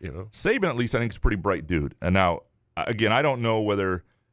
You should feel zero confidence in Donald Trump running anything, let alone a sports. just if you read the books on the USFL and his time there, Jeff Pearlman that did really, I mean, just like killed that league and is not a great business person. Is not great with this sort of stuff, and is not consistently at following through either. That's the other thing. I don't know that anything's going to actually happen. There's not a lot of follow through. I do have faith in Saban to some degree, but I also like the lawsuits aren't going to stop. Like I don't know. I'm very curious what comes out of this. I'm willing to listen to anything, of course. But isn't Saban like a curmudgeon? Do we need a curmudgeon? Yeah, but he got leading the whole thing. But he at least stuck around long enough to have to adapt and did, and he adapted in a number of ways. And did he get sick of it? And that's part of why he left. Absolutely. But he has. I think he'll have pretty good perspective, and he was dealing with the best athletes and a lot of pros. And I would not. I like Saban's voice part of anything. And so if this comes some commission that ultimately, I just, there's just no follow through at the top, and that's the problem with anything that Trump puts out there. Richard next. Why can't we, as MSU fans, be as creative and energetic as Virginia Tech fans when the team enters the field at Spartan Stadium? So this is based on a video he showed of them, and I couldn't even tell. It was like either it was Metallica music or a Metallica concert, whatever it was. I think it was a Metallica concert. Oh, well, that's why. Yeah. That's hard because you got to have Metallica there every week. Dude, if Metallica could play live. Yeah, that would be. You ever seen them live? Yeah, I have. Oh, my God. One of the best concerts I've ever been to, yeah. I saw Metallica leading off, this is like 2001 at Allstate Arena, something around there, 99, maybe 2000.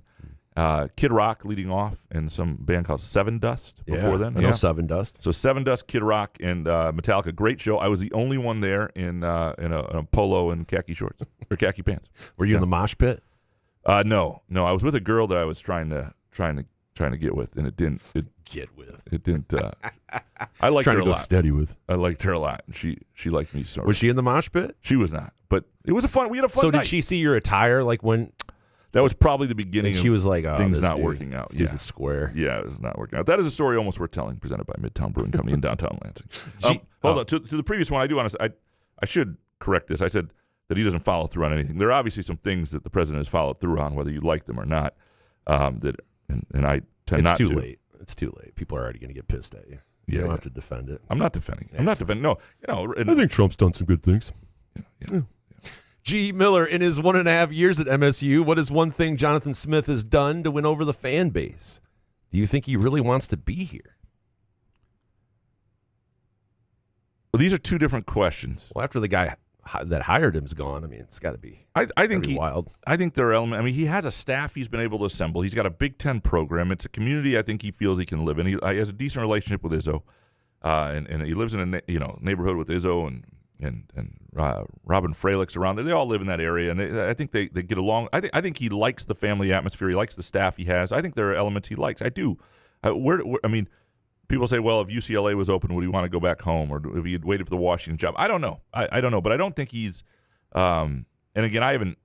If you asked him that, he's not going to say no. So I don't have any reason to think he doesn't want to be at Michigan State. Is he somebody who is like, yes, one thing that Izzo's done to win over the fan, or that Jonathan Smith's done to win over the fan base.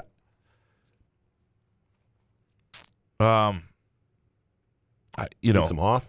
Yeah, but it's not like what did D'Antonio do other than beat Michigan, which is a big thing, and speak to what those guys did well. And what Jonathan Smith hasn't yet, and this is they spoke the language of a fan base, and they met them where they were. And this goes for Mel Tucker, too, with that first win over Michigan. This goes for D'Antonio, of course, the way he handled that first loss and the wins that followed. And a lot of it has to do with that. And last year, the Michigan game didn't go well, and nor did the rhetoric around it and everything else that happened. Like it. So that part of things he's got to do better. But I don't know that he's done anything to really, like, what has he done to win over the fan base? He hasn't won yet, and that's what he's got to do. Rich Kane next. Whether they got it right with the Big Ten playoff of the year in hoops, which current Big Ten player do you think, if you had to guess now, will end up as the best NBA player? Like of the guys leaving now, I like the guard. I think the guard out of Illinois, Jakunis. I haven't looked at his name in a while. I like him a lot as an NBA prospect. I know things slowed down and didn't go as well, but Jasakunis or whatever his name is. He's 6'5" point guard who I think is going to shoot it at a pretty high clip at the next level. I think his game will translate. So out of the Big Ten from last year, I would probably put my money on him. But I think Jace will be a good NBA player. And if the guy's still in the NBA or in the Big Ten now, I'd have to look at who was on the rosters and sort of think about it. And I don't know who's wearing what. But out of the last, I would take, as we called him, KJ out of Illinois, based on last year. And by the way, it's Big Ten player before Andy Schofield gets all the way up my fucking ass about reading and couches all these typos that you're killing me. Big Ten playoff, Big Ten player of the year in hoops. Sorry. Just want to make sure to clarify. Richard Kane, shouldn't MSU just go to Saudi Arabia and say to them, you know all the money you're throwing around at golfers? How do we get some of that? It is telling, though, that like people were up in arms about Liv. People were up in arms to some degree when like Saudi Arabia came in and bought Newcastle and then the Saudi League and soccer and things like that.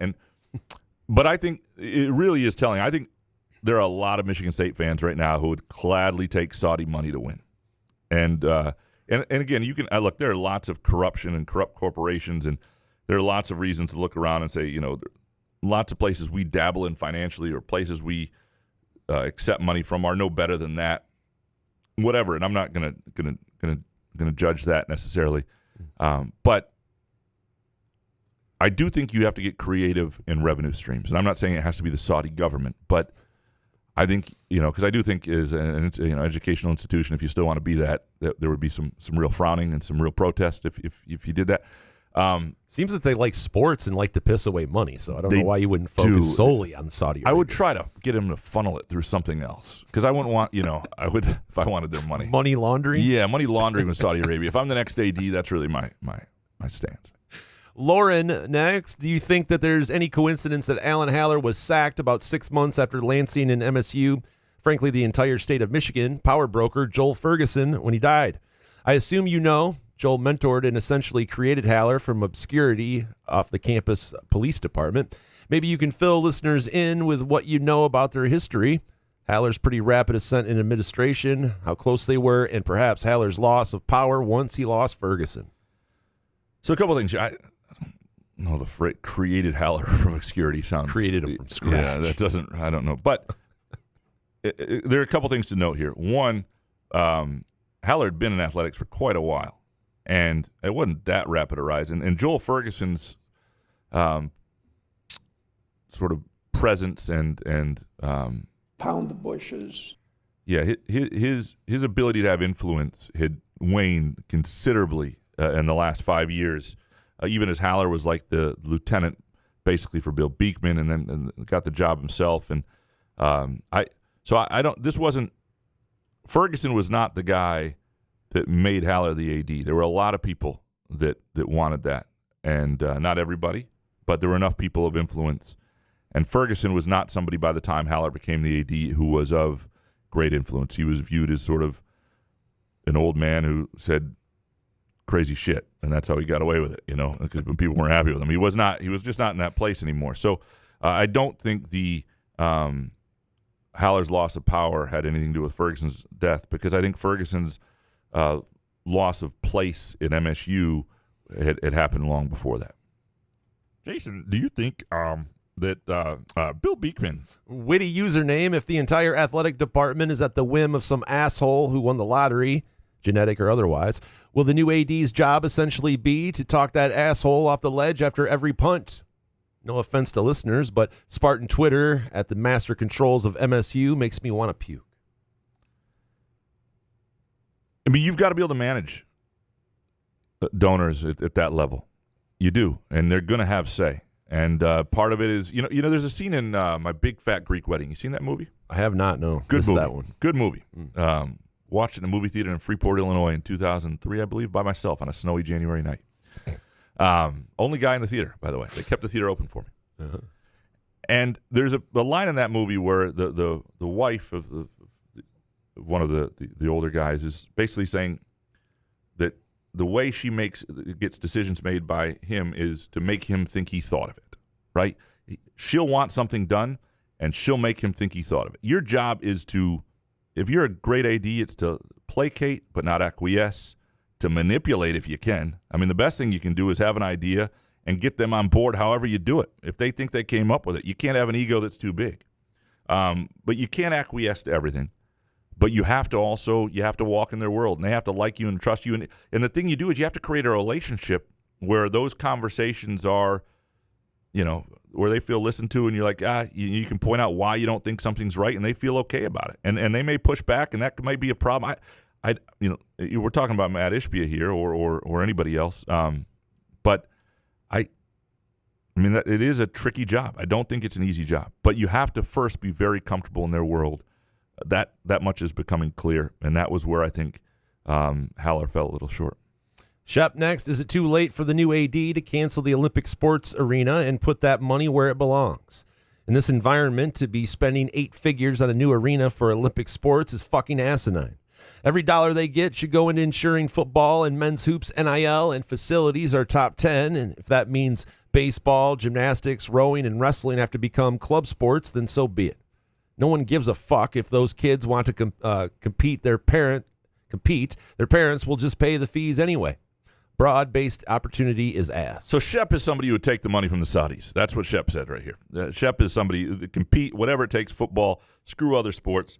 I mean, mind you that it's just sort of random that we love football. Why do we love football more than any other sport? We just do, I guess. But I think broad-based opportunities are part of what college has always been about, and college athletics has always been about. And again, that doesn't mean football is not most important. It's going to be treated most important. It's the entire model requires football to be healthy. But you don't want other athletes competing in squalor because they're not football. I think you want to try and do everything. But you're right in this sense: you cannot tackle projects any further that can at any level limit you in football. And so if what you're doing, and you can earmark things and they're coming from donors who want it, or you've got a plan that sort of pays it back based on a loan over time and things like that, those things can work and be fine. But you cannot, and again, I don't know what the new AD will do. I don't know how far down the road that'll be. I don't know if anything can be reversed. My sense is that whole, because it's more than just the arena, right? It's the whole Olympic sports village of. So my guess is that doesn't stop happening. I think there's more into that than just athletics. Original Darkman Antonio, the guys at the Final Four is not on the schedule podcast, said in so many words that Darius Adams kind of tapered off, and teams including MSU probably weren't as high on him as before. I believed it was Locked On Spartan saying MSU was in on him until the last minute, which is true. And is Izzo back on Bandello? I don't know if there's going to be anybody else brought in other than a backup point guard. And I don't know where that is. I haven't talked to Izzo in a few weeks, and so I don't know what that is. To the first part, though, with Darius Adams, there was a level of that MSU was willing to go to, and I think some other schools were willing to go to. MSU wanted him. They wanted Darius Adams, but they wanted him at a financial level that was less than they're going to pay Cohen Carr and Jeremy Fears and Jackson Kohler in their next year, and that was less than Maryland was willing to pay. So that's sort of what happened to. And I don't think they viewed him as an automatic big-time difference maker next year to that level that you're going to pay a freshman more than guys who've got some sweat equity in your program. And I think that's partly what happened. And I think that's okay. I think that's part of dying trying, man. That really is. It's like you can't you have to manage your roster well. And if bringing in a freshman who you don't know if he's going to have a year like Kurt Tang or a year like Jace Richardson or anywhere in between, if bringing in that player alienates parts of your roster and you don't think that player's automatically worth it, you just can't do that. You got to make harsh financial decisions. It's the American way, except America has gotten soft. Original, what is the quote-unquote hammer that MSU and Ohio State fans keep speaking of, and will it match what the punishments truly end up being? It'll be very interesting. I think it's like June 6th or 7th that the NCAA's enforcement committee or whatever is going to meet, and we'll see how quickly anything comes out of that in terms of what's happening to Michigan. I don't know. I go back and forth on this a little bit, and to what degree there will be more. I think there will be probably a larger suspension for Sherron Moore, but I don't know how much more. I still can't believe Michigan just didn't suspend him for the first 3 games. I think that would have been helpful. But what about Oklahoma? I mean, he went there. He's got to coach in that game. Yeah. Come on. Sparty Barb next. What is the deadline for Jace Richardson to withdraw his name from the NBA draft? And is that option still available to him? 1 second. Hang on. Afi.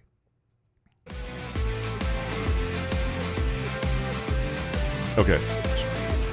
Sorry about that. It's June 15th is the early entry withdrawal. Now, the NCAA's withdrawal deadline, however, is May 28th. So I believe May 28th is the date that he would have to – it's weird that they don't ever get those together. That he would have to say he was coming back to Michigan State and be part of the roster. I still think there's a very small chance, but the more I read, the more I think people like him. I just can't imagine it happens. It would have to be a change of heart from him because the NBA is going to take him, and he's going to be probably a late lottery pick and could even go a little bit higher than that. And I think, look, he's a lefty who, man, can create his own shot. He's a better athlete than he's not. People think of him in terms of his dad, and he's obviously not that athlete, but he's a smoother player. Can create his own. He's got good length for his size. He's not the tallest guy, but I think he's going to be a good NBA player. And I think got he great knows. thighs. Well, he passed the thigh test, which is the first test of any player. That's the most important thing. Graham Couch thigh test, yes. Of any player, yeah. Rich Siri, and I saw a video of Valenti recently where they were talking about if Moore and Smith would be at their respective school in 2026. What are your opinions on this? Do you think both will be at their school for 2026? If you think only, which one? Only one, which one? So who's more likely to be – this is 2025, so it's a year from now between Sharon Moore and Jonathan Smith. Who's more likely to be coaching their school? I guess I would have to say Moore. I think I would have to say Moore. It is tricky because Sharon Moore is the one who's facing NCAA discipline, right? And have a new president at Michigan, and who knows? Yeah, but Smith is dealing with a new AD, and if he ends up losing 6 games this year, I don't know. These donors might just get impatient and want him out of there. But if Sharon Moore loses 6 games and he's suspended for 5 of them, right? But then will he get? Well, he wasn't here for 4 or 5 games. The buyout on Smith, and Smith's not Smith's not hanging out with but we got Tracy, that Saudi Arabia money. Who gives a shit? What does he need? 30 mil? Yeah. Shep's working on that for us. Yeah. I would say slightly it's Sharon Moore if you had to think which one. I think both of them will be coaching in 2026 at their respective schools. Rich Searing, Matt Sheehan said that there were several portal players that MSU outbid other schools for, but were turned down because of lack of production on the field. Not sure where he got this, but is it true? If so, it doesn't bode well for Smith's future. Several portal players at MSU outbid other schools for were turned down. The phrasing of this, I'm a little confused. I don't know, and I like Matt, and Matt's plugged in. I'm not saying Matt's wrong on this, but I don't know the details of it. Skylar Verdon, do you have a hard time watching golf when you're rooting for the smaller guys? I find watching golf hard because if the guy I'm rooting for isn't top 5 on the leaderboard or a big-name golfer, they don't get screen time. Well, watching golf, period, is a pain in the ass because you have to have 3 different apps, and you have to, Golf Channel goes to this certain time, ESPN Plus has this certain time, and then CBS, and you got to go to Peacock and all these other ones. So I'm with you. They have to figure out a way. I mean, ESPN Plus does it to where you can follow certain golfers, but generally it's the big name Skylar's talking about of the Spieth, the guys I do love watching, but I also gamble on a lot of the other guys that I want to watch what they're doing as well. And it's just, there has to be a better way to view the PGA. You can do, there are some, when you get big events too, you definitely get holes 3 and 4 or whatever. You can watch everybody come through or whatever. Amen corner or things like that. But it would be nice to be able to. Is it really that tough to have a camera on each? Correct. They should. Golfer at this point. You should be so much money going on. Speaking of Saudi Arabia, there's so much money going on in the PGA to where I'm surprised they just can't have a camera crew following each guy, and you could go on ESPN and just click on that golfer that you want to watch for that round. Yeah. No? Let's say that there's no commentary, but you can still watch that player. It seems like you ought to be able to do it. You can do it. They do that with there's some tennis stuff like that too, and Yeah, you should be able to do that because, like, if you watch, like, there are betting apps now where you bet on, like, a tennis match, you automatically get to watch that match through the app, and you can put it up on your TV. Right. And sometimes it's on, like, it's some obscure tournament, Court 15, and there are like 7 people watching, and there's no commentary. But you can watch it from, like, 2 different camera angles. Like, they ought to be able to do that in golf for sure. Yeah. Ken Chu, so when exactly is the Couch and the Rube construction equipment joyride party? So what Ken is talking about here is they're redoing the sewers in our neighborhood, and they leave all this construction equipment up over the weekend with nobody watching it. Yeah. And it's off. It's safe, and it looks like it would be, first of all, be a great Muskox flannel. I think Muskox flannel ad or whatever. Photo shoot. I think getting up there this weekend with a box of Groovy Donuts might be kind of cool. Like donuts Please do it. in a big. I think you have to do it. If we're taking a week off next week, you have to do that to appease the fans. So what happens? How much trouble could I get in? None. Just don't try to turn it on. Everybody in the neighborhood knows you. You guys all have this weird Desperate Housewives like neighborhood you have going on there. Like, no one's going to call the police on you, right? What if that'd be fun to turn it on, like, to give it a ride. I doubt that the key is sitting in it. That's a good. You don't live in that good of a neighborhood. I don't think you're there yet. But I might. Yeah, I could do several. I could do one sitting up there with the Muskox, another eating a box of Groovy Donuts. And if the cops do get called on you, what an even better story for when we get back. Story we're telling, presented by Midtown Brewing Company. Couch gets tased. Let's take a really quick break. When we come back, more of your Groovy Donut Twitter questions. Couch and the Rube, our Friday show, presented by our friends at Firekeepers Casino and Firekeepers iCasino and Sportsbook app. Hey, sports fans, are you tired of the same old routine? Looking for a way to unwind after a long day? Look no further than Pure Options, the premier destination for all of your cannabis needs in Lansing, Detroit, Muskegon, and Mount Pleasant. Whether you're cheering for the Lions, Spartans, or the Wolverines, Pure Options has everything you need to elevate your game day experience. Mention Couch the Rube when you visit Pure Options and get a Pro Grow 8th with a $50 purchase. It's our way of saying thank you for being a loyal listener. Swing by Pure Options today and elevate your cannabis experience to a whole new level. Firekeepers Online Casino and Sportsbook is the site to play from your phone, tablet, or laptop. Get in on all the football action with pre- and in-game wagering. There's showdowns every week in football that you can't miss. Plus, the college and pro hoops are red hot, and the pucks are cool. Get your first casino deposit and sports wager matched up to $500 each. Terms and conditions apply. Must be 21 or older and located in Michigan. Gambling problem? Call the Michigan Problem Gambling Helpline at 1-800-270-7117. Where else can you cheer on your team? Enjoy a mouth-watering burger or savory sushi. Sip on handcrafted cocktails or one of 46 beers on tap. Take your game day or date night to Cask & Company Kitchen, Bar, or Front 43 Neighborhood Pub near Frandor. 2 amazing places with one awesome blended modern American-Asian menu. Catch the game on one of 30 60-inch TVs or stop in for the all-you-can-eat lunch buffet. Enjoy happy hour or elevate your night out at Cask & Company or Front 43 on East Saginaw in Lansing. Ever wonder how comfortable you can be and how good you can look? Put on a Muskox flannel and find out. Muskox has new arrivals for this fall, including the Caper Green Grand Flannel, which even makes Couch look good. Muskox is a Detroit-based flannel company that creates soft and durable flannels made to last a lifetime. They become a great partner with Couch and the Rube, not just because they make us look good and feel good, but because they're good people too, and a socially conscious company. For every $100 purchase, $10 is donated to the Alaska Wildlife Conservation. Muskox flannels are designed with 100% cotton that is ethically sourced and double brushed for softness. Feel the quality and comfort of a Muskox flannel by ordering at gomuskox.com, where Couch and the Rube listeners can enjoy $15 off their flannel purchase with the promo code HOFF.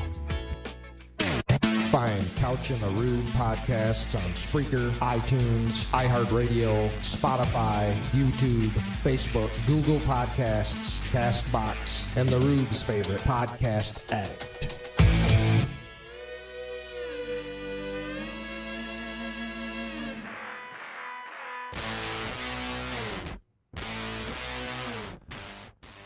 Couch and the Rube, our Friday show, presented by our friends at Firekeepers Casino and the Firekeepers iCasino and Sportsbook app. Download the app today. Enjoy the sign-up bonuses and just all the basketball, football, whatever it might be. They've got a zillion sports, lots of different lines, adjusted lines for different sports. The Tigers, if you want to bet them, all there at the Firekeepers iCasino and Sportsbook app, or just swing on by Dacey's Tap Room and Sportsbook up near Battle Creek off I-94. Just a fantastic. I mean, this is not some dingy little casino, which, by the way, I like them too. But it is a great place to get the full Vegas experience, great restaurants, casino atmosphere, and Dacey's Tap Room and Sportsbook, an awesome place to get the Vegas sportsbook experience right here in Michigan. The Keith Ski up next. Could you hit a 90-mile-per-hour fastball? No. Could you? No. No. I have one good eye. There's no way to close my eye and hit that thing. I couldn't hit a 60-mile-per-hour fastball. I mean, the thing is, at the top levels, the ball moves so much. I would say, like, what do you think? How fast do you think the ball is at a batting cage when they say major league? Is it probably 80? Oh, you know how you can go to the major league, minor league, and then like. Oh, I know. League? I remember the one out near on the west side. Yeah, we were so scared of it when we were like in our teenager years. Like, remember those like old yellow balls that they would fire They're at you? Still there, man. And every once in a while, because it would just be that little thing that fings over, Yeah. and it would be like all of a sudden there'd be like heaters coming at your head. You're like, what the? I would guess that's going 80 for the major league level there. I get they say that, but I mean, and you could make contact at that. So like like speed gun out there. So I could, if you throw me 12 80-mile-an-hour fastballs that are going straight at the relatively same spot, I'll connect with 3 or 4. Pull a Javi and just close your eyes and swing. Yeah, I'm not going to do that with someone coming at me like that. The Keith Ski bazooka time. Would you take Aiden Childs or a healthy Brian Lewerke to be your quarterback? Bazooka time. I would take Aiden Childs. Easy. Yeah. I don't think it's like left-handed Aiden Childs. Yeah, I like Lewerke as a quarterback. I always liked him more than other people. I wrote the column that the 2018 offense may be the most prolific offense ever, and so you said the Redbox Bowl is one of your favorite games ever to watch. I am that dumbass, and so I liked Brian Lewerke, and I think if he hadn't gotten hurt, he had greater potential. But I think Aiden Childs has really high upside, and you want to see what that could be. And SoCal Sparty, boys, bazooka to the head. Would you rather have Sam Levitt or Aiden Childs as your starting QB? Now, here's a tougher question. Oh. Bazooka time. I mean, Sam Levitt was better last year, and I think Sam Levitt has a really high ceiling too. And there may be some things Childs, but I would take Sam Levitt. I've always been a big Sam Levitt What kind guy. of offensive line does Childs have? That's a question. Yeah. The Keith Ski, what part of Michigan do you like the least? Surrounding Grand Rapids sucks and is zero fun. Hudsonville, Rockford, Wyoming, Granville, etc. Boy, damn! ouch. Boom, Yeah. boom, boom, boom. I like West Michigan. Now the least for me is suburban Detroit. I mean, it's just the traffic, the suburban sprawl, I just don't find much quality of life there. But you can say that about any kind of town like that. Like even when we go to Illinois, the suburb, like all the traffic and stuff, I don't want to deal with any of that. No, the southwest suburbs of Chicago, I don't understand the appeal. And it costs more to live there than it would like in Lansing, Michigan. That says a lot about you. I mean, who the hell would ever want to live in the southwest suburbs? You could own half of Ovid if you're like the price of one of those houses in Illinois. It's crazy. I remember once I have a good buddy whose brother owned a house near O'Hare Airport. It's just off the highway and neighborhood he grew up in. And northwest side, but still technically in Chicago. $300,000, and this is back that doesn't sound like much now, but this is back when houses were like $100,000 in towns like this. And he asked me what I would give, how much I thought it was worth, and it was, I said I'd give him $40,000 for it. And he said, why? I said, because in Kalamazoo, that's an $80,000 house, and I think that's half as desirable as living in Kalamazoo. So why would I don't even understand most of these places that aren't, like, I get if you're in really cool neighborhood in Chicago, if you're in a great cool area, but if you got to deal with traffic and sprawl and I don't get the appeal. I like most of Michigan, but my least favorite part is suburban Detroit. I like Detroit. I like most of West Michigan. I love the lakes. I love the UP. Obviously, I love Lansing. You know that. But yeah, suburban Detroit can. I don't understand why somebody would do that.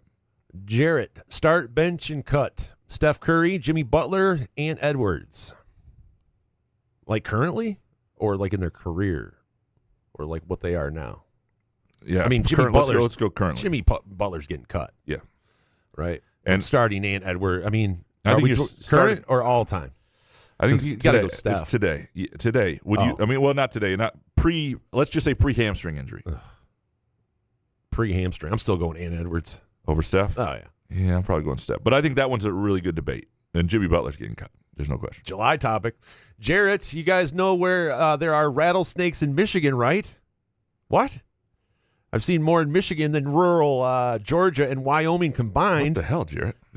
They are really beneficially keeping mice population down in my national park, so please don't kill them. We'll just give you some cats. Cats will do the same thing. I didn't know about this. Yeah. See, what did I always tell you? I like being dumb, so don't tell me this shit. If I didn't know, I have no idea. I've lived here for 46 years. I had no idea. I don't think they're in Lansing, which is good. All right, good. I'm going to be on the lookout, though. Yeah, Ovid seems like a place that could have a rattlesnake. Dude, I'm on the lookout. Definitely. Yeah. I'm going to say, Jarrett, I would not kill one if we were at a national park or whatever. But if they were in the backyard, it's going down. Like, I'm sorry.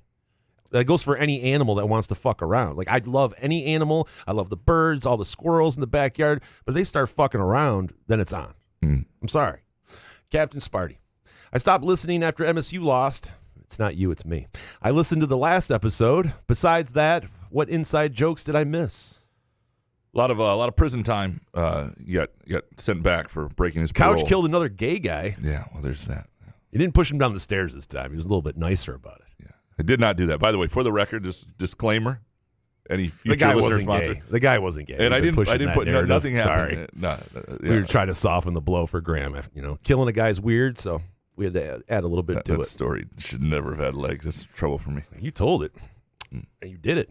Brian Mahoney, a week or so ago, Graham said he doesn't like when official college or NFL team accounts post a 100 days till kickoff graphic because it makes him feel like he wasted his summer. According to my math, 100 days is a little over 3 months. So by the end of May, his summer is over? No, it just feels like there's pressure. It feels like it's coming. And I don't know what it is. I just not. Okay. Really good pianist. I'm just not ready for it yet, so I started to get worried. If you start breaking down Couch's the things he says, you're going to drive yourself nuts. And my psychosis, too. Right. Don't break it down. LMK next. Graham, so did you tear up at the Netflix movie The Life List? Great movie indeed. I bawled like a baby. I don't want to say anything, but I'm sure I had I always put my arm up a certain way so my wife can't see if I get some tears in the eyes. She knows. Yeah, she does. It's fantastic. The Life List on Netflix. I'm telling you, it is. Jason doesn't always trust my recommendations, but this one is good. I would this weekend if you're looking for something to do with a significant other. Good movie. Want to cry? Good movie. So what do you mean you put your hand up? You just rub your eye like something like you're... Yeah, it's like when I was in French class in high school and I was trying to sleep. You put your hand over your face so they can't see your face. It's yeah. Moneybag, why was there time last week for the Rube to talk for a minute about a wrestler that likes when girls step on his face, but no time for my question? So I ask again, now that the football roster is pretty much set, who the hell is going to get us a sack or two this fall? I don't know. That's the area. I strangely have more faith in MSU's offensive line this year than I do in the defensive line pass rush. They're going to have to be creative. And again, there are guys they brought in who may be fine. They may be better. They may, nobody knew who Kenny Willekes was before Kenny Willekes started sacking quarterbacks, right? Like shit like that happens. So I'm not saying it's hopeless, but I just based on who's on the roster and last year, you kind of got to see it.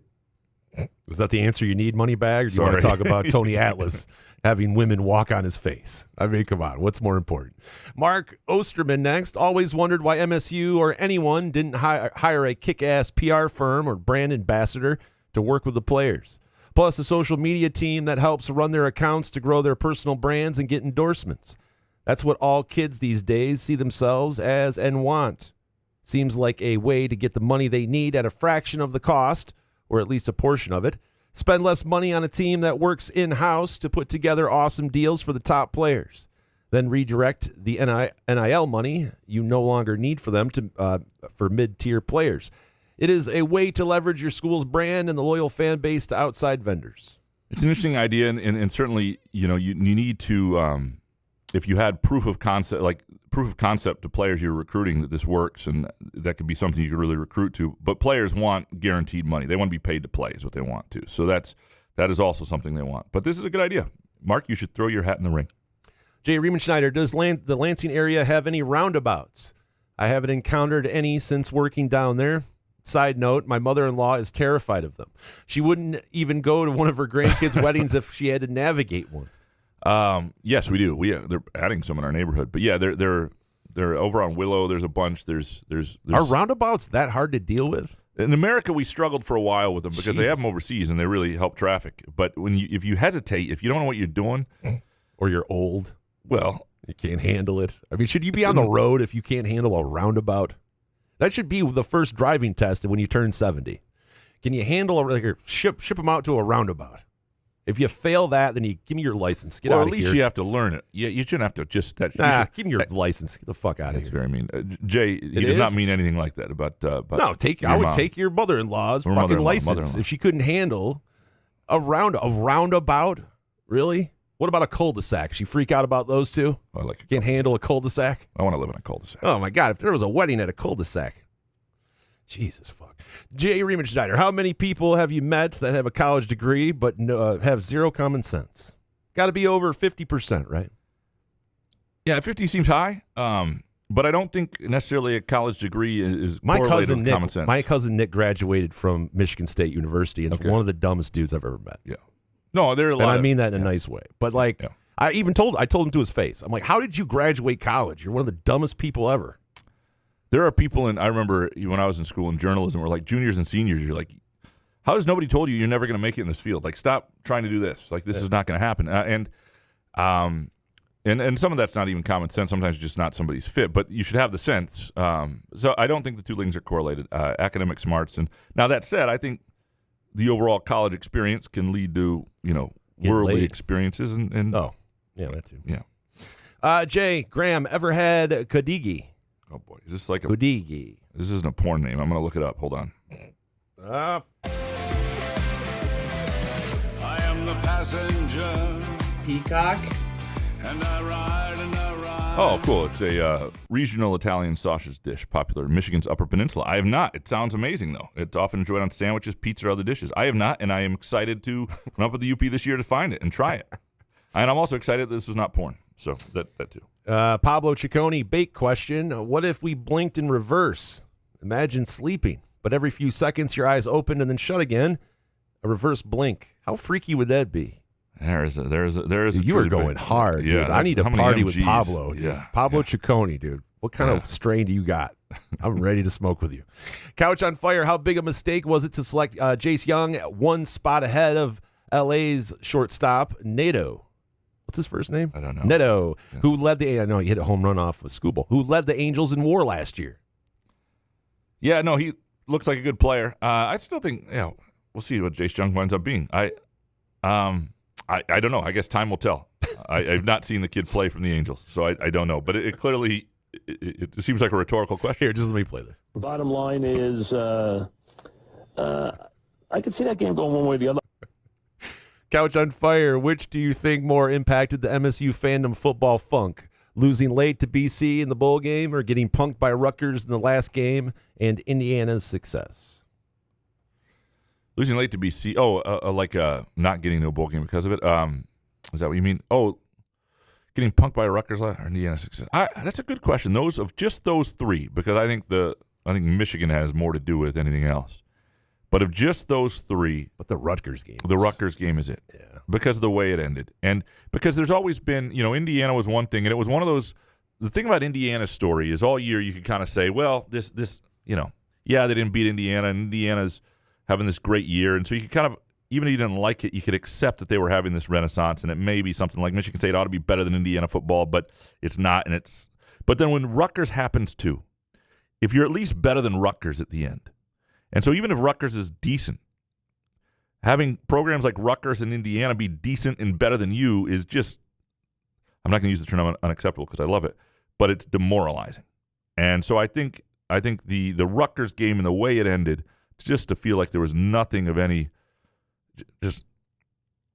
no energy, no zest going into the offseason. That was it. Fart Soup next. Who is Michael Patrick Shields and what makes his show big? Is Michael a man of immense girth? Does he have big opinions? Or maybe it's in reference to his mule.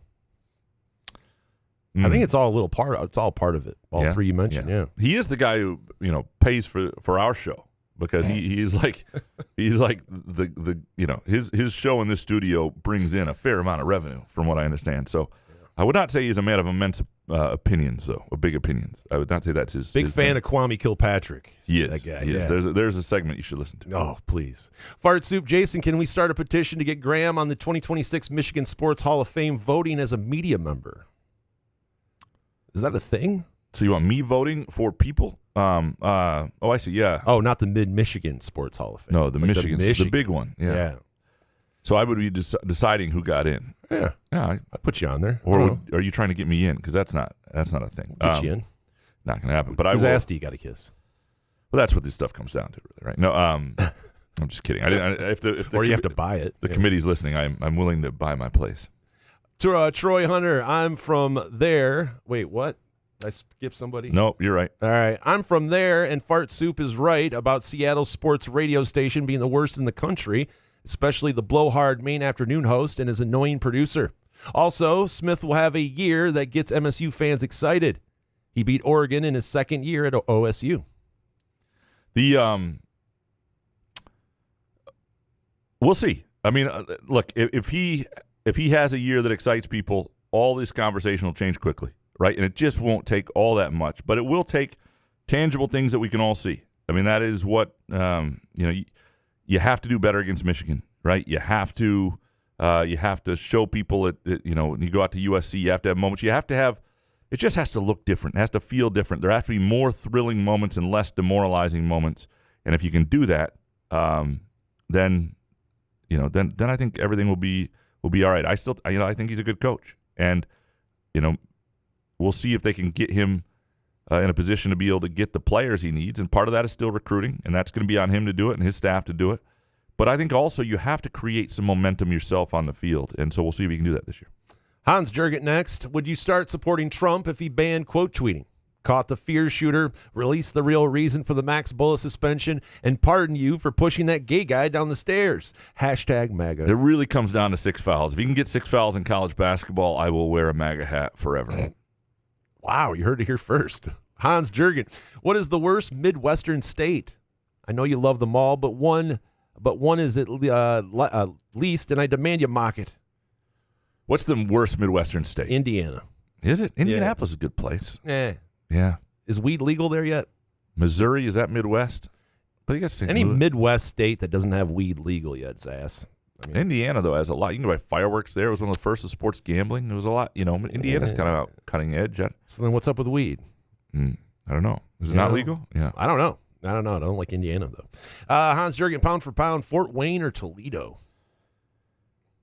Ah, boy. Toledo. Yeah, I like Toledo, too. Fort Wayne is the biggest small city in America. Like, if you're on 69 headed south and you get to that first hospital and you're like in Fort Wayne, it's like, I don't know, another 55, 60 minutes before you get to the next hospital and you exit Fort Wayne. I've never seen a place quite like it, but give me Toledo.